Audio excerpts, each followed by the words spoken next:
আপনি বলেছিলেন নেরা বিবি জানি না গর্ভের সন্তান ছেলে হবে না মেয়ে হবে। লক্ষ্য করে শোনেন বাবা, কান্না কাটি না জানলেও কান্নার ভান ধরবেন, আল্লাহ পাক তাতেও মাফ করে দিবে। ডাক দিয়ে বলতেছেন, ওগো স্বামী, আপনি বলেছেন মেয়ে হলে মেরে ফেলতে হবে, ছেলে হলে জীবিত রেখে দিবেন। ওগো স্বামী, আবার আপনি একটু বলে যান আমি কি করব। এবার আল্লাহর বান্দা কয়, নবী গো, আমার বিবি যখন আমাকে এই কথা জিজ্ঞেস করলো, আমি ডাক দিয়ে বললাম, বিবি রে, তোমার এই বাচ্চাটা যদি মেয়ে হয় তাইলে তুমি ওরে গলা টিপে হত্যা করবা, এরপরে জেন্দা যদি তাও না মরে, জেন্দা মেয়েটাকে পাথর চাপা দিয়া মাটি চাপা দিয়া মেরে ফেলবা, ছেলে হইলে রাখবা। বাস আমার কথা ক্লিয়ার। হুজুর গো, আমি আমার বিবিকে এই কথা বলি আমি রওনা দিলাম। ওগো নবীজি, 7-8-9 বছর পর আমি যখন ব্যবসা সেরে যখন নিজের বাড়িতে আসলাম, বিবি আমার খাইতে দিল, আমি খাবার খাচ্ছি, হঠাৎ করে একটা মেয়ে বাচ্চা কোথা থেকে যেন মাথাটা বের করে দিয়া লুকায় লুকাইয়া আমার দিকে তাকায় ডাক দিয়ে কয়, তুমি কি আমার আব্বু? তুমি কি আমার আব্বু? তুমি মেয়েদেরকে মারো কেন? আম্মু বলছে, তুমি নাকি মেয়ে দেখতে পারো না, মেয়েদেরকে নাকি তুমি হত্যা করে মারো, মেয়েদেরকে নাকি তুমি শেষ করে ফেলো। আব্বু, তুমি কি আমার আব্বু? ওগো নবীজি, আমার মেয়ে এইভাবে আব্বু আব্বু বলে এক পর্যায়ে দৌড়াইছে আমার গলা জড়ায় ধরল। আমি তো অগ্নিশর্মা হয়ে গেল। বিবিকে ডাক দিয়ে বললাম, বিবি রে, এইটা কার মেয়ে? আমার আব্বু আব্বু কয়। বিবি আমার বলে, স্বামী গো, এটা তোমার মেয়ে, আমি না বলছি তারে মেরে ফেলতে? স্বামী গো, মাফ করে দিবেন স্বামী, আমি মারতে পারি রে, আমি ওরে মারার জন্য জন্মের পরে গলায় টিপ দিছিলাম, ওরে হত্যা করব। হঠাৎ করে চেহারার দিকে তাকায় দেখি, স্বামী, আপনার সুরতের সাথে আমার মেয়েটার চেহারা মিল। আল্লাহ আপনাকে যেইভাবে সুন্দর করে বানাইছে, আমার মেয়েটার চেহারাটাও দেখে এরকম সুন্দর। ওগো স্বামী, আমার মন বাধা দিল, বিবেক বাধা দিয়ে বলে দিল, মারিস না মারিস না, বাপ বেটির চেহারার মিল আছে। স্বামী গো, এই সুন্দর চেহারা হওয়ার কারণে আমি আমার মেয়েটার নাম রাখলাম জামিলা। ওগো স্বামী, এই মেয়েটা আমার জামিলা, আপনার মেয়ে জামিলা। হুজুর গো, তাৎক্ষণিক আমি বউয়ের আবেগকে প্রাধান্য দিলাম, আমি কিচ্ছু বললাম না, কিন্তু ভিতরে ভিতরে আমি ক্ষিপ্ত হয়ে গেলাম। মনে মনে সিদ্ধান্ত নিলাম, যেভাবেই হোক মেয়েটাকে আমি হত্যা করব, কিন্তু বললে তোর মা করতে দিবে না। আমি ছলে বলে কৌশলে নাটক করে হলো মিথ্যা বাহানা দিয়ে এই মেয়েটাকে আমি হত্যা করব। ওগো নবীজি, সারা রাত আমার ঘুম ধরল না, মনের ভিতরে উদ্ভট চিন্তা আসলো, আমার মেয়ে অন্যের বাড়িতে যাবে, বিয়ে দেওয়া লাগবে, গৃহ পরিচারিকার কাজ করবে, জি চাকরানির কাজ করবে, না না এতে আমার বংশের বদনাম হবে, মেয়েটাকে আমি রাখবো না। ওগো নবীজি, আমি ছলে বলে কৌশলে আমি আমার কোমরের মধ্যে মেয়েটাকে হাত পা বাঁধার জন্য দর দর করে আমি দড়ি বাঁধলাম। নবীজি, মেয়েটাকে হত্যা করার জন্য একটা ছোরা নিলাম, আর মাটি খনন করার জন্য খন্তা নিলাম। পরের দিন সকালবেলা সূর্য যখন কেবলই উঠলো, আমি আমার বিবিকে মিথ্যা কথা বলে বললাম, বিবি রে, আমার মেয়েটাকে দাও সাজাইয়া, অনেকদিন ব্যবসা করার জন্য বাইরে ছিলাম, এক বন্ধু আমার দাওয়াত দিছে, বন্ধুর বাড়িতে দাওয়াত খাইতে যাব। ও বিবি, একা কেমনে যাই, মেয়েটাকে আমার সাজায় দাও। নবীজি, বউ আমার কথা বিশ্বাস করে মেয়েটারা সাজায় দিল, আমার মেয়েটাকে নতুন কাপড় পরায় দেয়। মেয়েটা আমার নতুন কাপড় পরে আর মায়ের দিকে তাকায় তাকায় বলে, মা গো, তুমি না বলছো আব্বা ভালো না, আব্বা মেয়েদেরকে মেরে ফেলে, দেখো আমার আব্বা কত ভালো, আমাকে মারবে না, আমাকে সাথে নিয়ে যাচ্ছে বন্ধুর বাড়িতে দাওয়াত খাইতে। ওগো নবীজি, এক পর্যায়ে যখন মার কাছ থেকে বিদায় নিয়ে নিলাম, মেয়েটা চলে আসলো। যখন কয়েকটা পাহাড়ের আবডালে গেলাম, আর মা মেয়েকে দেখে না, মা মেয়েকে দেখে না, মেয়েও মাকে দেখে না। এক পর্যায়ে আর একটু দূরে গেলাম, দূরে যে আমি গর্ত খনন করা শুরু করলাম। মেয়েটাকে আমি এক জায়গায় দাঁড় করাইলাম। ওগো নবীজি, ওগো নবীজি, গর্ত যখন আমার করা শেষ হইতেছে না হইতেছি, ইন দি মিন টাইম মেয়েটা দৌড়াইসা বলে, আব্বা একটু দাঁড়াও আব্বা, আব্বা তুমি ঘেমে গেছো, আমি তোমার ঘামটা মুছে দিই। নবীজি গো, মেয়েটা আমার ঘাম মুছে দিল নিজের জামা দিয়া, নিজের জামা দিয়া, নিজের পরনের কাপড় দিয়া আমার ঘাম মুছে দেয়। আর ডাক দিয়ে কয়, আব্বু এত কষ্ট করে কি জন্যে তুমি গর্ত করো? আব্বু তোমার দাড়িতে ধুলাবালি লাগছে। মেয়েটা আমার ধুলাবালি মাটি ঝেড়ে দেয়। নবী গো, তাও আমার মায়া লাগলো না। এক পর্যায়ে যখন গর্ত করা শেষ হয়ে গেল, আমি মেয়েটাকে মিথ্যা ছলনা দিয়ে বললাম, মা জামিলা দেখতো গর্তটা কেমন হইছে। মেয়েটা আমাকে খুঁজি করার জন্য গর্তের কিনারে দাঁড়াইয়া যখন উকি মারল, নবীজি আমি নিষ্ঠুরতার পরিচয় দিয়া আমি পিছন থেকে ধা করিয়া মেয়েটাকে গর্তের মধ্যে ধাক্কা মারলাম। ওগো নবীজি, এই গর্তের মধ্যে আমি আগে পাথর ফালায় রাখছিলাম। আমার মেয়েটা এই গর্তের মধ্যে যখন পড়লো, মেয়েটার মাথা যায় পাথরে লাগছে, মেয়েটার মাথা ফেটে রক্ত বের হয়ে গেল। মেয়েটার রক্ত এরকম নারে আর কয়, আব্বু তুমি আমারে না দাওয়াত খাইতে নিয়ে যাইবা? আব্বু তুমি দিয়ে আমারে গর্তের মধ্যে ভালাই দিলা। ওগো নবীজি, আমি আর একটা পাথর নিলাম, পাথর নিয়ে ঠাস করে মেয়েটার মাথায় মেরে দিলাম। আর ডাক দিয়ে বললাম, খবরদার তুই আমারে আব্বা কইয়া ডাকবি না। মেয়েটা যখন আব্বা ডাকে না, আমি আর একটা পাথর নিলাম, যদি ডাক দেয় তাহলে আবার মারবো। এক পর্যায়ে পাথরের আঘাতে মেয়েটা রক্ত ফিনকি দিয়ে বের হয়ে গেল। মেয়েটা রক্ত মুছে ডাক দিয়ে বলে, আব্বা আমি বুঝতে পেরেছি মায়ের কথাই সত্য, তুমি মেয়ে মানুষ দেখতে পারো না। ওগো আব্বা তুমি আমারে মাইরো না, আমি কথা দিলাম গো বাবা, জীবনে তোমারে কোনোদিন সমাজে বাপ বইলা পরিচয় দিব না, তাও তুমি আমারে জানে মাইরো না। নবীজি আমার মায়া লাগলো না, আমি আর একটা পাথর নিই না। এই পাথর নিয়ে মনে মনে সিদ্ধান্ত নিয়েছি, আর একবার যদি আব্বা বলে ডাক দেয়, আমি এমন ভাবে পাথরটা মারবো ওর মাথার মগজ ছিন্ন ভিন্ন হয়ে যাবে। ওগো নবীজি, আবার যখন আমার আব্বা বলে ডাক দিল, বিশাল আকারের পাথর আমি তুলিয়া জামিলার মাথা বরাবর মারলাম। জামিলার মাথা বরাবর লাগলো, জামিলার মাথা ফেটে রক্ত বের হয়ে গেল, এমনকি মগজ পর্যন্ত ছিন্ন ভিন্ন হয়ে গেল। মেয়েটা আমার টলে পড়লো। মেয়েটা মরার আগে এত দূরে একটা ডাক দিল, আব্বা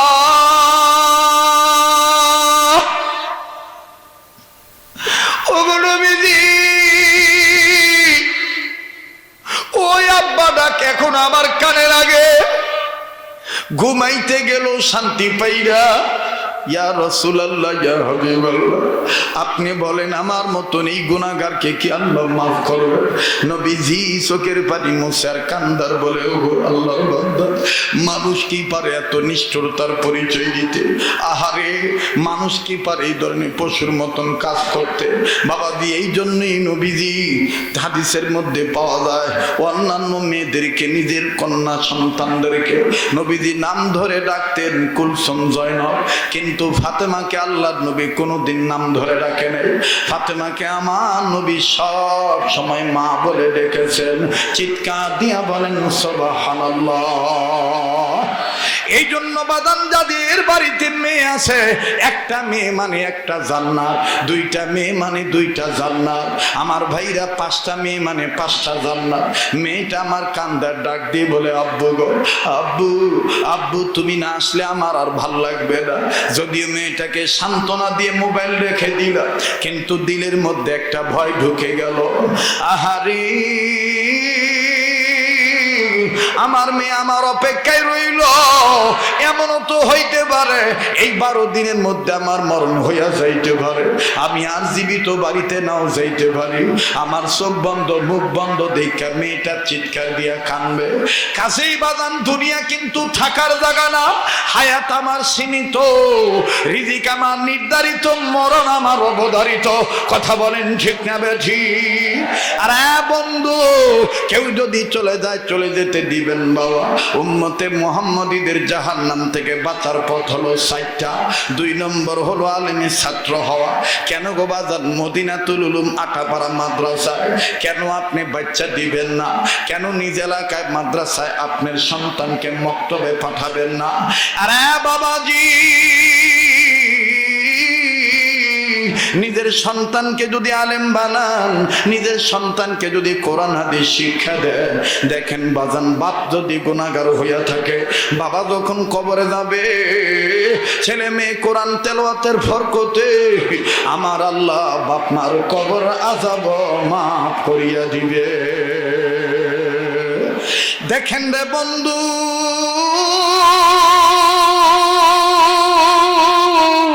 কোনো দিকে কোনো নজর নাই, খুব খেয়াল করে কথাগুলি শোনা চাই।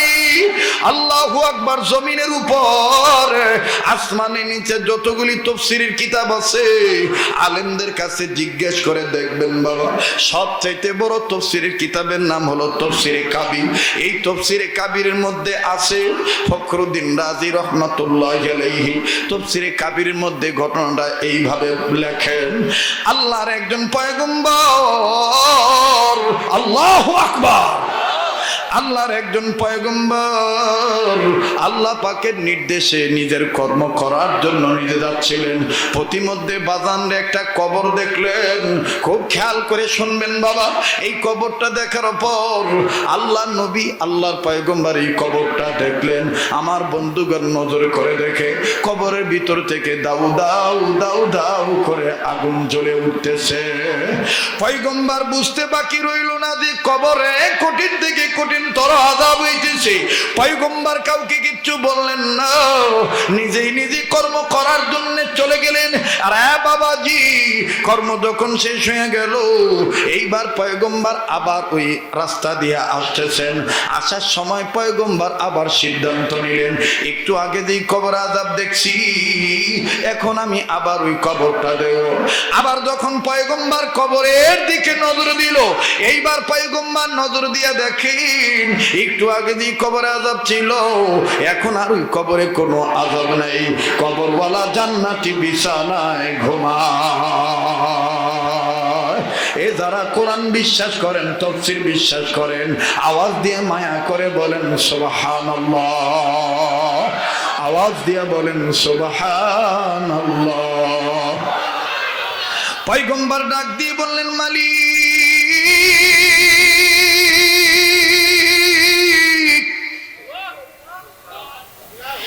একটু আগে যে কবরে আযাব ছিল, এখন দেখি ওই কবরে আর কোনো আযাব নাই।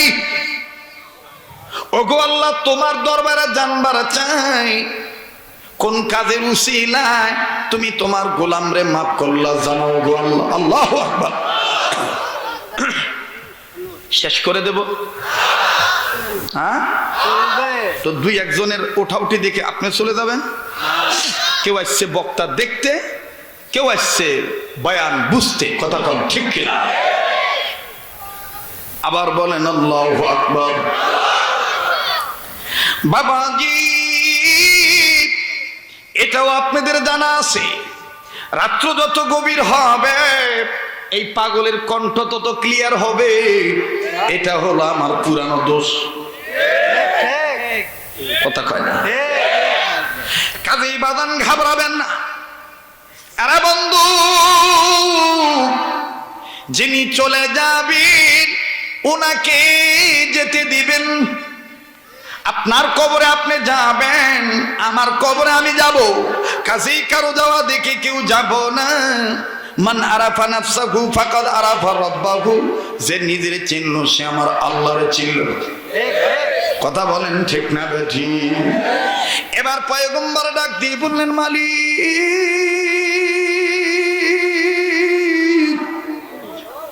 কোন কাজের উসিলায় তুমি তোমার গোলামের কবরে আযাব মাফ করলা? তোমার দরবারে জানতে চাই।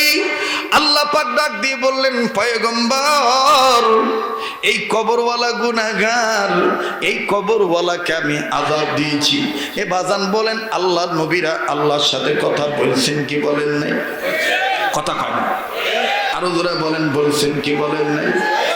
আমার বাইরে মুসা নবী আল্লাহকে বলছিলেন, আল্লাহ, আমার নামে টাইটেল হয়ে গেছে কালিমুল্লাহ, তোমার সাথে আমি কথা কইছি, আমার সাথে তুমি কথা কইছো, এমন কোন আমার পরে এমন কোন কেউ আছে নাকি যারা তোমার সাথে কথা বলার চান্স পাবে?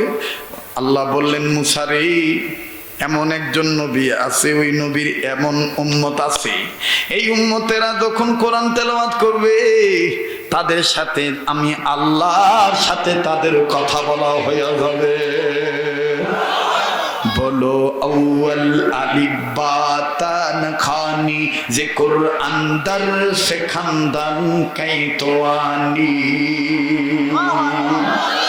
এই জন্যই বাজান আমাদের বাংলাদেশের একজন আধ্যাত্মিক সাধক, নাম শুনেছেন, যার কবরটা বগুড়া মহাস্থান গড়ে আছে বাজান রে, যার নাম মাহি সাওয়ার বলকি রহমতুল্লাহ আলাইহি, মাছের পিঠে করে বাজান রে বগুড়া মহাস্থান গড় এলাকায় আছে। কথা কোন ঠিক না বেটি? এই ওলি আল্লাহ গণ 5 ওয়াক্ত নামাজ শেষে বাজান গভীর রাত্রি তাহাজ্জুদের সময় এইভাবে নিরালা কথা বলতেন। মুসা নবীর সাথে বলছেন কথা,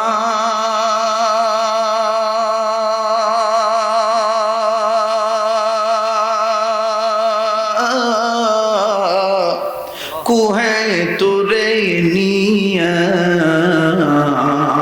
আমাদের সাথে বইলেন গো কথা, মরণ কালে ডাইকা। আল্লাহ এভাবে বলছেন। এটার মধ্যে কোনো শিরিক আছে? কোনো বিদআত আছে? মুখস্থ করেন না। মুসা নবীর সাথে বলছেন কথা,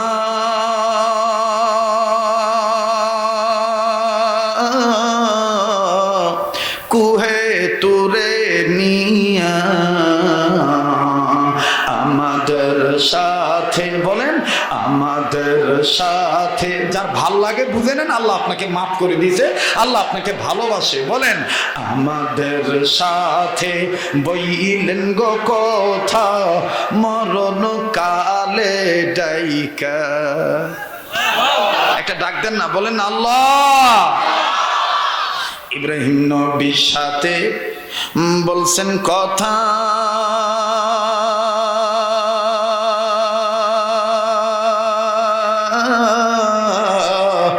অগ্নি কুণ্ডে নিয়া। ইব্রাহিম নবীর সাথে বলছেন কথা,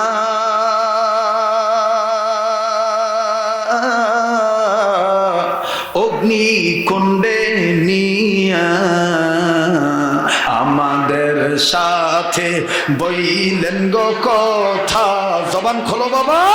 আমাদের সাথে বইলেন গো কথা, কবর দেশে নিয়া। ডাক দেন, বলেন আল্লাহ। জাকারিয়া নবীর সাথে বলছেন কথা,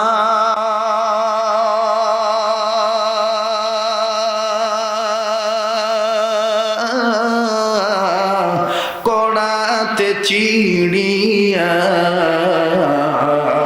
আমাদের সাথে বইলেন গো কথা, মিজানের পাল্লাই দিয়া। ডাক দেন, বলেন আল্লাহ। ইউনুস নবী, না আর না বাড়াই, রাত গভীর হয়ে দিতেছে। বলবো পিছনের বাবারা, কলজার টুকরা ভাইরা হাত তুলে বলবো। তা পিছন থেকে একটু জোরে কল তো, আল্লাহু আকবার। কেবা প্রচার করছে শরীয়তপুরি, আর এখন ওয়াজ করতে পারে না।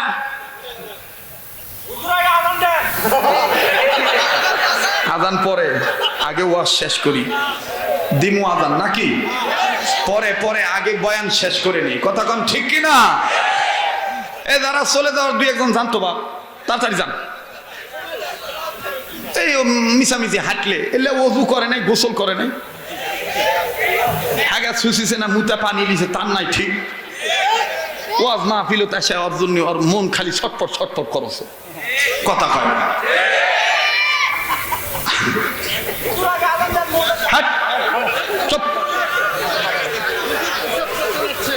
প্রাকৃতিক চাপ আছে, পোশাক করবে যাচ্ছে কেনকা মরদ হসুরে। যদি 2-3 ঘন্টা পেশাব না আটকাবার পারিস, আগের যুগের মুরব্বীরা বলতো পেশাব ঠেকালে মরদ আর পায়খানা ঠেকালে বলদ। পেশাব ঠেকালে মরদ আর পায়খানা ঠেকালে বলদ। বর্তমান যদিও সায়েন্স এটাকে বিপরীত বলছে, যে পেশাব ঠেকায় রাখলে কিডনিতে রোগ হয়। যাদের প্রাকৃতিক সমস্যা আছে তারা যান আমদানি রপ্তানি শেষ করে আসেন। আল্লাহ আমাদের সবাইকে হেফাজত করুন। আরো জোরে কোন আমি কেবা চলবে না? চলবে না? বলবো কি বলবো না? একটু 2 হাত তোলেন তো, 2 হাত তোলেন, মাশাআল্লাহ। হাত তোলেন, তোলেন, টান টান করে মুট করে ধরেন, মুট করে ধরেন, ছাড়েন, ধরেন, ছাড়েন। ফুলের মতন আঙ্গুলগুলি ছড়ান তো, বেহেশতের বাগানটা সাজান। এবার একটু ডাইনমান নাড়া ছাড়া দেন তো, জোরে নাড়েন, জোরে জোরে জোরে জোরে। এবার মুজাহিদের মতন আওয়াজ দিয়ে কোন তো আল্লাহু আকবার, জোরে কোন আল্লাহু আকবার, আল্লাহু আকবার। এটা কুটলি আসছেন হুজুর, এটা তো দেখতেছি কঠিন সোচা গো। তো সারা রাত করলে তো সারা রাতই থাকবে। একেবারে অন্তরের হুজুর হচ্ছে রে, অন্তরত অন্তরত মিলে গেছে। এই জন্য তো কুষ্টিয়ায় যে শুয়ে আছে লালন সাই কায়দা করে কইছে, মনে মনে মিলন হলে, মনে মনে মিলন হলে। ওই ওই ওই ওই বক্তাদেরকে জবাব দিচ্ছি যারা কয় যে আমরাই পারি। লাগা দেখিস এমন টান দিমু কলজার বোতাম ছিঁড়ে যাবে। হে পুরান চাউল ভাতে পারে, কথা কয় না। নকল করে কয়দিন চলবো? নকলের দিন শেষ। কোরআন সুন্নাহর বাংলাদেশ, কথা বলেন ঠিক কিনা? আল্লাহ হেফাজত করুক, জোরে কোন আমিন। তো আমরা আল্লাহর সাথে কথা বলতে চাই কি চাই না? জাকারিয়া নবীর সাথে বলছেন কথা,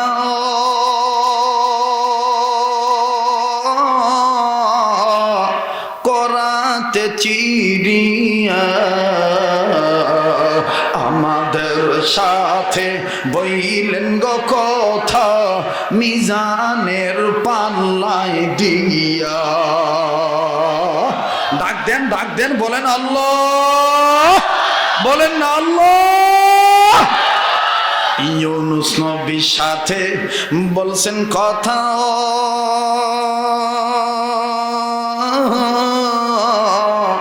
মাছের পরের মাছের পেটে নিয়ে। বক্তারা ওয়াজ করতে দেয়, কয় মাছের পেটও ঢুকছিল ইউনুস নবী। কয়টা মাছ? 2টা মাছ। এই কথা কয় না, ভাঙ্গা কয় না, খালি কয় মাছের পেটও ছান্দা ছিল, সালান নাই তো। একটা মাছও পয়গম্বরকে গিলছে, ওই মাছও আবার আরেক মাছ গিলছে। মাছের পরের মাছের পেটে নিয়া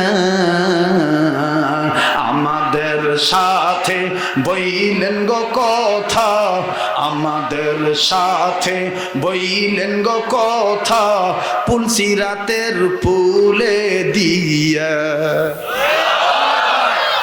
আমাদের নবীজির সাথে, এটা নিজের লেখা, আমাদের নবীজির সাথে বললেন কথা, মেরাজেতে নিয়ে আমাদের সাথে বইলেন গো কথা, 5 ওয়াক্ত নামাজের সেজদায় আয়েশা। ডাক দেন, ডাক দেন, বলেন আল্লাহ। লা ইলাহা ইল্লাল্লাহ, জোরে লা ইলাহা। না না, এতগুলো মানুষের আওয়াজ হচ্ছে না, আরো জোরে লা ইলাহা, আরো জোরে লা ইলাহা ইল্লাল্লাহ, লা ইলাহা।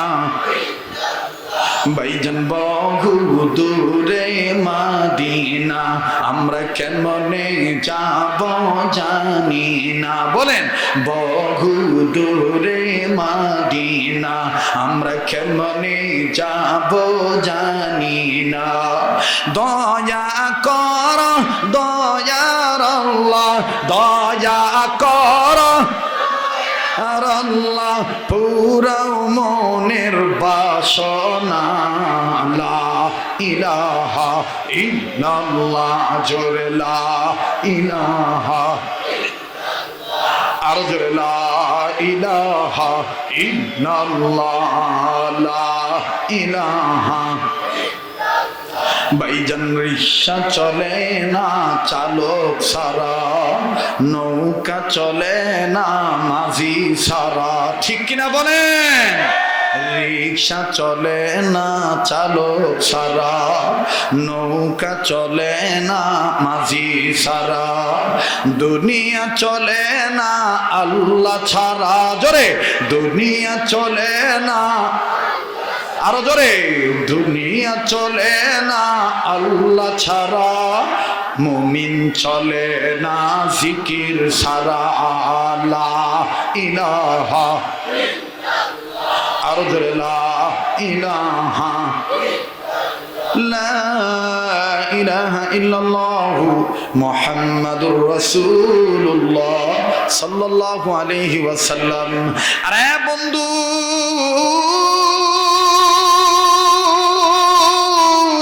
এবার পয়গম্বর কান্দার ডাক দিয়ে বললেন, মালিক আল্লাহ, কোন কাদের বিনিময়ে এই কবরওয়ালার গুনাহগারের কবরের আযাব মাফ করিয়া দিলা? মাবুদ গো, তোমার দরবারে জানতে চাই। আমার আল্লাহ ডাক দিয়ে বলেন, পয়গম্বর, এই কবরওয়ালা গুনাহ করিয়া কবরে আসছে, এর পয়গম্বর, যার কারণে আমি আল্লাহ রাগ হইয়া গেছি, আমি আল্লাহ তার কবরে আযাব দিতেছি। তবে রে পয়গম্বর, এই কবরওয়ালা বান্দা একটা কাজ করে আসছি। এই কবরওয়ালা বান্দা তার বিবির গর্ভে একটা সন্তান রেখে আসছি। এই সন্তান এতদিন কথা বলা শিখে নাই, ইদানিং এই সন্তানটা কথা বলা শিখছে। কথাটা বলা শেখার পর এই সন্তানটার মা বাপ মরা বাচ্চাটাকে নিয়ে, এতিম সন্তানকে নিয়ে, বেটাকে নিয়ে মাদ্রাসা মক্তবে ভর্তি করে দিছে। আর এই বেটা মাদ্রাসায় ভর্তি হওয়ার পর এই বাচ্চাটার বড় হুজুর আলেম মানুষ ছাত্রকে ছাত্র বানাইয়া প্রথম একটা সবক পড়াইছি। আর এই প্রথম সবক পড়তে যাইয়া এই নাবালিক সন্তান, এই মাসুম বাচ্চা আমি আল্লাহর দুইটা নাম ধরে ডাক দিছে। যখনই আমি আল্লাহর দুইটা নাম ধরে ডাক দিছি, আমি আল্লাহর আরশে বাক খুশি হইয়া গেছি। আরে বান্দা পয়গম্বর, এই বাচ্চাটার সবক পড়ার উসিলায়, আমার নাম নেওয়ার উসিলায়, বাচ্চাটার কারণে তার বাবাকে আমি আল্লাহ মাফ কইরা জান্নাত দিয়া দিছি। পয়গম্বর ডাক দিয়ে বললেন, আল্লাহ,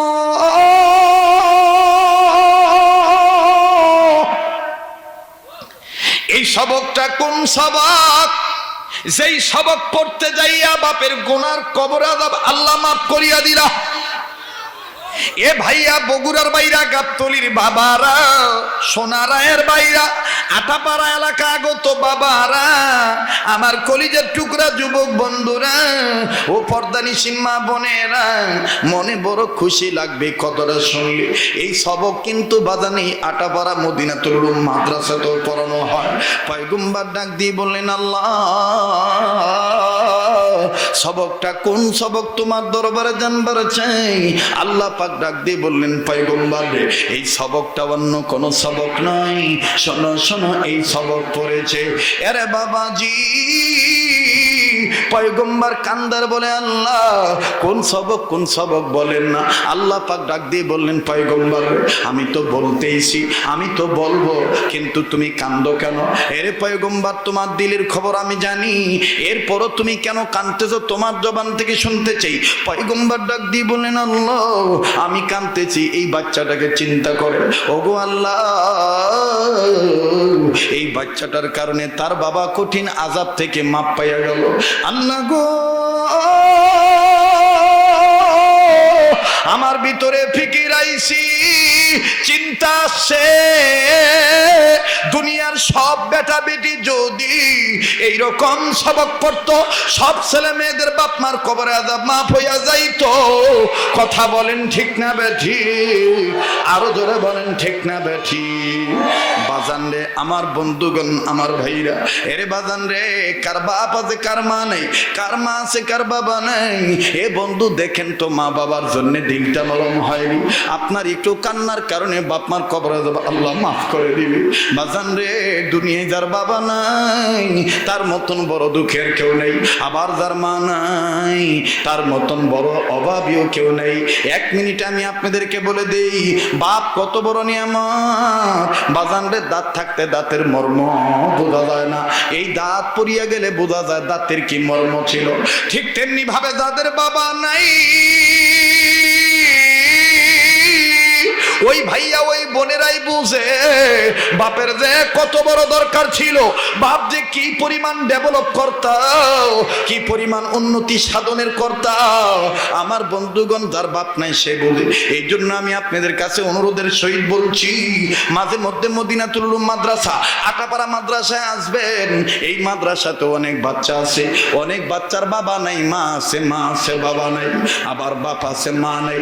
বাজান রে মাঝে মধ্যে বাপের সন্তান হইয়া বাপ হারা কি বেদনা এই ভাইয়াদের কাছে এসে দেখবেন।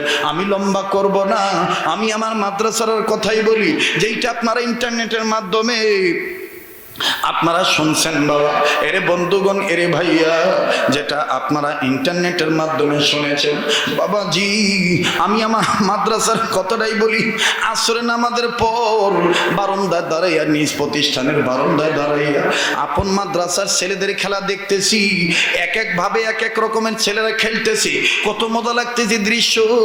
হঠাৎ করে বাজান মাদ্রাসার মেন গেটের দিকে যখন নজর দিলাম, নজর করিয়া দেখতে পাইলাম কোন এক ছাত্র ভাইয়ের আব্বা কয়েকটা বিস্কিটের প্যাকেট নিয়া, কয়েকটা চানাচুরের প্যাকেট নিয়া, বাজান রে ফল ফ্রুট হাতে নিয়া এই ছেলের বাবা বেটার সাথে সাক্ষাৎ করার জন্য অধীর আগ্রহ নিয়ে দাঁড়ায় আছে আর বেটাকে তালাশ করতেছে। কই কই কই আমার ছেলে কই? বাজান খুব খেয়াল করেন বাবা, এমনি ভাবে যখন বাবা সন্তানকে তালাশ করে, বাপ সন্তানকে তালাশ করার আগে আগেই আমার বন্ধুগণ বেটা বাপকে দেখে ফেলছে। এইবার ছাত্রটা খেলা বাদ দিয়ে আস্তে করে সহপাঠী ছাত্র ভাইদেরকে ডাক দিয়ে বলে আমি আর আজকে খেলবো না, আমি আমার আব্বুর কাছে চলে গেলাম, ওই যে আমার আব্বু আছি। বাজান রে আওয়াজটা আমার বড় ভালো লাগলো, নজর করিয়া দেখলাম এই কথাটা বলিয়া বেটা তো ঘামে ভিজে গেছে, ঘামের পানি মুছলো। আমার বন্ধুগণ বিভিন্ন জায়গায় ধুলাবালি রাখছে, ধুলাবালি ঝাললো, এই দুর্গন্ধযুক্ত ঘামের পানি নিয়া, ধুলা বালি নিয়া, নোংরা কাপড় নিয়া বাপ পানে যখন বেটাটা দৌড় মারলো, বাবা দেখেন কারে কয়, বাপ নোংরা কাপড় দিকে তাকাইলো না, ধুলা বালির দিকে তাকাইলো না, আমার বন্ধুগণ আমার বাইরা ঘামের দুর্গন্ধর দিকে তাকাইলো না, বা দুটি হাত বাড়ায় দিয়া আয় বেটা আয় আমার বুকে আয়। বেটাটা বুকের কাছে যাইয়া সরাসরি বুকে না যাইয়া লম্বা করে সালাম দিলেন, সালাম দিয়া বুকে যাইয়া আবার বুক থেকে মাথা সরাইয়া আব্বার কপালে চুমা দিয়া বলে আব্বা তুমি কেমন আছো, আমার মা কেমন আছে? বাপ চুমা দিয়া কয় বেটা আম্মু তোমার আম্মু ভালো আছে, আব্বু তুমি কেমন আছো? বাপ তার আব্বু ডাক শুনিয়া চুমা দেওয়া আদর করার দৃশ্য দেখে খুব ভালো লাগলো, কিন্তু কয়েক সেকেন্ডের মধ্যে আর একটা করুণ চিত্র আমার নজরে ধরা পড়লো। ওই একই বারান্দায় আমার কয়েক গজ দূরে আর একটা বাচ্চা, আর একটা ছাত্র ভাই। বাজান রে, জানতাম না যে এই ছেলেটার বাপ নাই। এই ছেলেটা ওই বাপের আদর দেখে আর বেটার আব্বু ডাক শুনে, আব্বু আম্মু ডাক শুনিয়া এই বাচ্চাটা কান্দে আর হাতটা বাড়ায় দিয়া কান্দে আর ডাক দিয়ে বলে, আল্লাহ আমার বাপ কি কোনোদিন আসবে না? আমার বাপ কি কোনোদিন আমারে বুকে নিবে না? আমার বাপ কি কোনোদিন আমারে চুমা দিবে না? বাজান রে, কাছে যা ডাক দিয়ে বললাম, বেটা তুমি কান্দো কেন? তোমার কি বাবা নেই? ছেলেটা কান্দার ডাক দিয়ে বলেন, হুজুর আমার বাবা ছিল, 2 মাস আগে আমার বাবা রোড অ্যাক্সিডেন্টে মারা গেছে। আজ তুমি কান্দো কেন? ডাক দিয়ে বলে, এই ভাইয়ার আব্বার আদর দেখে আমার কান্না আসছে। হুজুর গো, এই ভাইয়ার আব্বার আদর দেখে আমার আব্বার কথা মনে হয়ে গেছে। হুজুর আমার আব্বাও তো এরকম বিস্কিট নিয়ে আসতো, আমার আব্বাও তো ফল ফ্রুট নিয়ে আসতো। আমার ভাই রে, এই জন্য যার বাপ নাই সে বোঝে বাপের কত দাম। লম্বা আমি করবো না বাবা। ও বাজান, মা যে কার দুনিয়ায় নেই তাও জানা নেই। 1 মিনিটে বলিয়া দেই, আধা মিনিট লাগবে। মায়ের অভাব কিন্তু বাপ দ্বারা পূরণ হয় না। রংপুর বিভাগে বয়ান শেষ করিয়া নিজ মহল্লায় যখন গেলাম রে বাবা, ঠান্ডার মৌসুম, কুয়াশাচ্ছন্ন পরিবেশ, দূর থেকে দূরে লোকদেরকে দেখা যায় না। বাড়ির কাছে যখন গাড়িটা নিলই, হঠাৎ করে নজর করে দেখি বাড়ির দরজার কাছে অসংখ্য মুরব্বী দাঁড়ায় আছে। ফজরের নামাজের পর পর গাড়ি থেকে নামিয়া সালাম দিয়ে বললাম, কাকা আপনারা এই জায়গায় দাঁড়ায় আছেন, কোনো সমস্যা হয়েছে নাকি? একটা হাদি সাহেব দৌড়াইসা কান্দার বলে, এ বেটা নিঃসন্দেহে খবর পাইছ, আমার ছেলে যে ইটালি থাকে, এই ইটালি প্রবাসী সম্বিবি, আমার 2টা নাতি থুইয়া মারা গেছে। একটা ছেলে একটা মেয়ে। মেয়েটা দুধের বাচ্চা, মেয়েটাকে নিয়ে কোনো টেনশন নেই, কিন্তু ছেলেটা এমন মায়ের পাগল। ছেলেটার বয়স 6-7 বছর। এই 6-7 বছরের বেটাকে বুঝাইতেই পারি না তোর মা মারা গেছে। সারা রাত ঘুমায় না, সারা রাত ঘুমায় না। সকালবেলা যখন ফজরের আজান দেয়, ভোর বেহনে যখন ফজর আজান দেয়, আমি মসজিদে নামাজ আদায় করার জন্য দরজার খিল খুলি। দরজা খুলিয়া যখন রওনা দেয়, এই বাচ্চাটা কোনো কথা না বলিয়া, এই ঠান্ডাকে না মানিয়া দৌড়াইয়া মায়ের নতুন কবরের কাছে যায়। মায়ের কবর জড়ায় ধরে আর মায়ের মুখ বরাবর যে জায়গা, এই জায়গা বরাবর হাত নাড়ে আর ডাক দিয়ে কয়, আম্মু গো, ও আম্মু তোমার মতন কেউ আমারে ভাত তুলে খাওয়ায় না। আম্মু গো, কে আমার কান্দে ব্যাগ তুলে দিবে? আম্মু গো, কেউ আমারে ডলে গোসল করায় না। আম্মু গো, তুমি নাকি এই জায়গায় ঘুমাইতেছো? ও আম্মু, তুমি আমার ছাড়া কেমনে ঘুমাও? আমার বাইরে আমি ডাক দিয়ে বললাম, আইজো কি কান্দে? বলে, তুমি যাইয়া দেখো, গোরস্থানে যাইয়া দেখো। যাইয়া নজর করিয়া দেখি মায়ের নতুন কবরের উপরে বাচ্চাটা এরকম করে হেলান দিয়া মায়ের মাথাটা যেই বরাবর এই জায়গাটা নাড়াচাড়া করার বলে, আম্মু গো, ও আম্মু, আম্মু, আম্মু, আম্মু তুমি কি আমার আর আদর করবে না?